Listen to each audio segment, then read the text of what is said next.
זה שלא הצלחת, אתה יודע, לקום בבקרים, או שהיית מאוד מאוד עייף וחסר סבלנות בבוקר. המון, דבר ראשון, אני כאילו, זה המון שעות שאני בעצם מפסיד אותם. זאת אומרת, זה הרבה שעות יום שאני יכול לעשות בהם דברים, ואני בעצם לא עושה בהם דברים. לא מנצל אותם כמו שצריך, לא קובע דברים לבוקר, לא מייצר אינטראקציה עם אנשים בבוקר בשבילו, כאילו, כי פשוט אף אחד לא בבית, אין עם מי לדבר, אני אצלי. אז זה בעצם לוקח לי, מה שנקרא, זה לוקח לי רבע מהיום, מה של הכוונה פשוט, רבע מהיום? עד עכשיו, כאילו, מתי היית מתחיל לתפקד? בוא נגיד, תלוי מתי הקמתי, אבל נגיד עכשיו 8:30, רק עוד שעה הייתי מתחיל לתפקד. מהמם. רק עוד שעה הייתי מתעורר. כאילו. אבל גם כן, תלוי, יכלתי לקום גם יותר עייף, ולהתחיל רק ב10, הייתי מתחיל כאילו, זה, אבל זה רק להתחיל להתעורר, זה לא שתחשוב על עצמך נגיד, כבן אדם רגיל עם הבוקר, שאתה מצחצח שיניים, אתה לא ישר מקבל אנשים, אתה לא ישר מדבר עם אנשים, יש לך איזה כמה תהליך. אז תחשוב שאני, זה ככה, אבל עד 10. זאת מהמם. אומרת, עד שאני מתעורר, ועד שזה, ועד ש... איך זה השפיע לך על התחום של הקריירה, נגיד, עד היום? וואו, לא רק הקריירה, זה תמיד הבית ספר, להגיע כזה רדום, ולפספס דברים בבוקר שאני לא לוקח ביחד איתי, אז אני שוכח דברים בבית, כי פשוט הראש רדום. אז אני הולך למקומות, אם זה היה מחויבויות בבוקר, הייתי הולך למקומות עייף. מהמם. בצבא זה היה סיוט, כאילו, הייתי כאילו חצי בן אדם כזה, עולה לשמירות כזה ככה גמור, לא הייתי קם. אה, זהו, אחר כך כל דבר, פשוט כל דבר היה, כל דבר בבוקר היה מתקשר לסיוט. ומה מה היית חושב על עצמך בתוך הרגעים האלה של העייפות, שאתה כאילו בן אדם כזה שלא קם, שלא יודע. אז זה היו תקופות, בהתחלה התחלתי להבין כאילו של אוקיי, אולי יש אנשים של בוקר, אנשים של ערב. אחר כך, שקצת התחלתי לחקור נגיד את ההפרעות קשב שלי, אני שמתי לב שלאנשים עם הפרעות קשב באמת יש קושי גם ללכת לישון, שזה באמת גם הקושי שלי, וגם להירדם.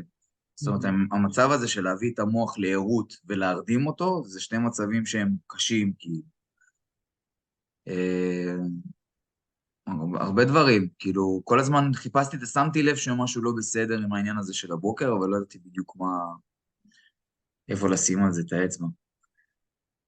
הבנתי, אה, מה? דבר אליי, כן. במהלך הפגישה שעשינו לך בקצרה הזאת, כן. אמ, מה מה צף לך, מה חשבת, מה הרגשת? א', הרגשתי שהמוח שלי קצת מתעורר. מה זה קצת מתעורר? אני מרגיש כאילו פתאום ער עכשיו. כאילו קיצרתי את הזמן הזה עכשיו עד 9:30, או עד 10, אז נגיד קיצרתי את זה, ואני עכשיו כאילו ער. אמ, זה, זה התחושה. מה לדעתך עזר לך להגיע למצב כזה שאתה פתאום מתעורר? אתה לא רגיל לזה בדרך כלל, בטח לא ב8:30. אני לא יודע בדיוק, אבל אולי זה באמת גם ההשפעה כאילו של התרגיל, כי הרגשתי שתוך כדי אני כאילו, הראש כאילו פתאום מגלה ערנות, וגם סוג של כל מיני תחושות שהיו קשורות לזיכרונות שלי של איך אני זוכר בוקר כמשהו לא טוב, כמשהו שלילי, כמשהו כאילו שאני לא רוצה בכלל לקום אליו מראש, זאת אומרת, מראש אני מוותר על זה ומקבל את זה ברע. ואז כשסיימנו את התרגיל, כאילו איך אתה מרגיש עכשיו? עכשיו אני מרגיש ער, אני כאילו לא, אני כאילו קצת, אני קצת מנסה לאבד את זה עדיין, אבל אני מרגיש אה, פשוט מרגיש ער, פשוט מרגיש שקיצרתי את התהליך התעוררות שלי. אתה מרגיש שזה משהו שהוא יחזיק מעמד, או שזה משהו שכאילו חד פעמי וזה? וואו, אני רוצה לראות, באמת רוצה לבדוק, לראות איך זה עובד.